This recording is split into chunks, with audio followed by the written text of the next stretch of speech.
করলাম, কি যে হবে। আজ মনে হয় না খেয়ে থাকতে হবে। মিনু একথা বলেই একটি গাছের ডালে বসে। মিনু যে গাছের সামনে বসেছিল সেই গাছের সামনে 3 রঙের আঙুর গাছ ছিল, যাতে সামান্য কয়টা 3 রঙের আঙুরও ঝুলেছিল। আরে আরে, এ আমি কি দেখছি? 3 রঙের আঙুর গাছ! এমন আঙুর তো আমি কখনোই দেখিনি। আজ এই আঙুর আমি আর তোতা মিলে পেট ভরে খাবো। যাই, আঙুর কটা ছিঁড়ে নেই। মিনু 3 রঙের আঙুর ছিঁড়ে নিয়ে বাড়ির দিকে উড়তে থাকে, আর সে উড়তে উড়তে বলতে থাকে, উফ বাবা, উড়তে উড়তে আমার পিপাসাই পেয়ে গেল। ওই যে নদী দেখা যাচ্ছে, যাই গিয়ে নদী থেকে পানি পান করি। মিনু নদীর পাড়ে আসে। মিনু 3 রঙের আঙুর নদীর পাশে রেখেই পানি পান করতে থাকে। নদীর পানির এই গাছের ডালেই কণিকা ও যজ্ঞ বসেছিল। কণিকা মিনুর কাছে 3 রঙের আঙুর দেখে বলতে থাকে, যজ্ঞ, ওই দেখো, মিনুর কাছে 3 রঙের আঙুর। এমন রং বেরঙের আঙুর আমি কোনোদিনই খাইনি। যাও, মিনুর কাছ থেকে আঙুরগুলো ছিনিয়ে আনো। কণিকার কথা মতো যজ্ঞ গিয়ে আঙুরগুলোকে নিয়ে আসে।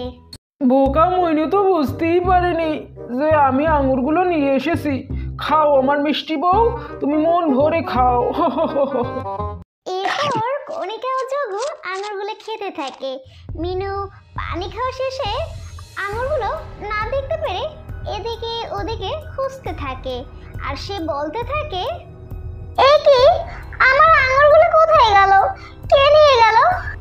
ঠিক তখনই মিনুর চোখ যায় কণিকা আর যজ্ঞর দিকে, আর মিনু ওখান থেকে উড়ে ওদের কাছে যায় এবং বলে, এই লোভী কালো শয়তান দুষ্টু কাকের দল, তোরা এইভাবে আমার আঙুরগুলো ছিনিয়ে নিয়ে কেন খাচ্ছিস? দে, বলছি ফিরিয়ে দে আমার আঙুর। তা তো হয় না মিনু, একবার যখন খাবার নিয়েছি তখন পুরোটা শেষ না করে কি আর দে বলতো।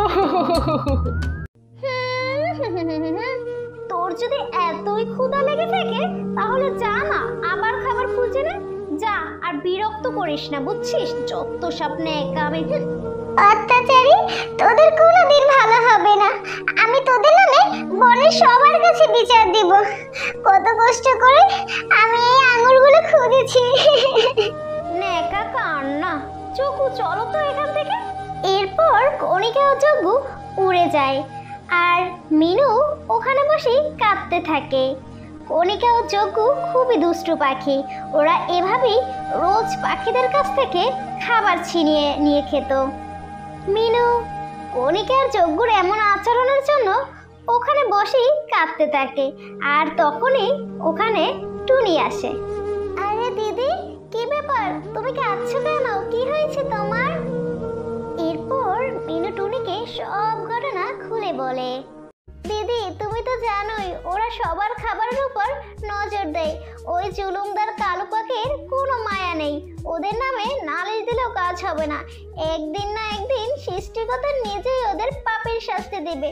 শান্ত হও, চলো আমি আর তুমি খাবার খুঁজতে যাই, আর তুমিও আমার সাথে চলো।